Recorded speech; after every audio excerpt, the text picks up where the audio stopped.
Oh no!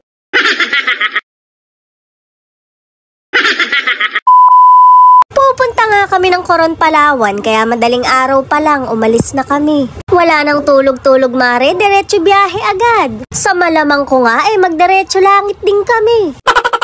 Dumaan muna kami sa drive-thru para magkape. Hindi ako pwedeng matulog at baka matulog din yung driver ko.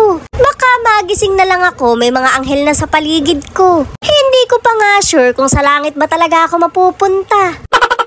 Nairaos ko ang hindi matulog dahil tumira ako ng kape. Bandang 5:20 AM, nasa Naiya na kami. Nagparking nga lang kami at pumasok na sa loob. Shoot, mare, nasa Terminal 3 kami pero nasa Terminal 2 pala yung eroplano namin. Sa mga oras nga na yan, patawa-tawa lang kami. Sino ba namang hindi matatawa? Parehas pa kaming bobo.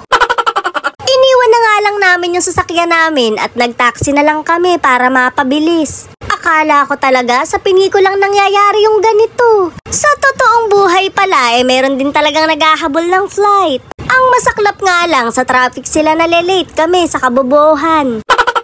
Wala na nga kaming nagawa kundi magparebook. 5:45 AM kami nakarating pero 5:25 pa lang pala lumipad na yung eroplano namin. Kaya naman pati yung pera ko lilipad na rin. Kaya nga siguro agila yung nakalagay dito sa 1,000 dahil mabilis lumipad. Kaya sa susunod dapat mas maaga ka ng 1 hanggang 2 oras bago ang flight mo. Dahil minsan mas napapaaga yung lipad. At saka para may time ka rin para sa mga kasyungahan na magagawa mo. Ano ba yan? Nagastusan na nga ako. Pinag-isipa ako sa push and pull. Syempre kunwari nag-shades lang muna ako pero sinigurado ko lang talaga. 4 na oras pa kaming maghahantay kaya kumain muna kami. Ayoko nang matulog at baka mapasarap. Maiwan na naman kami ng eroplano. Wala na akong pamparibok dahil nagastos ko na yung pocket money namin. Keychain man sa Palawan hindi na ako makakabili.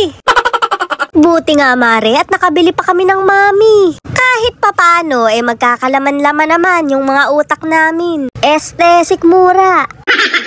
Antok na ako pero nilalabanan ko talaga. Mamaya na lang ako babawi ng idlip kapag nasa eroplano na kami.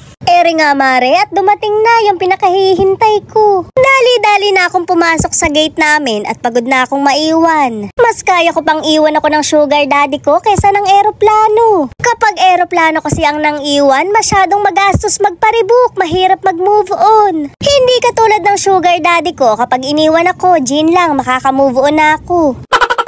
Shoot, mare, hindi pa rin pala ako makakatulog. Dito kasi ako nakaupo sa exit ng eroplano. Ano't ano man daw ang mangyari, ako yung magbubukas nito. Pakiramdam ko tuloy, sa akin nakasalalay ang buong sambayanan. Buti na nga lang at may pakain, wala mang tulog, busog naman.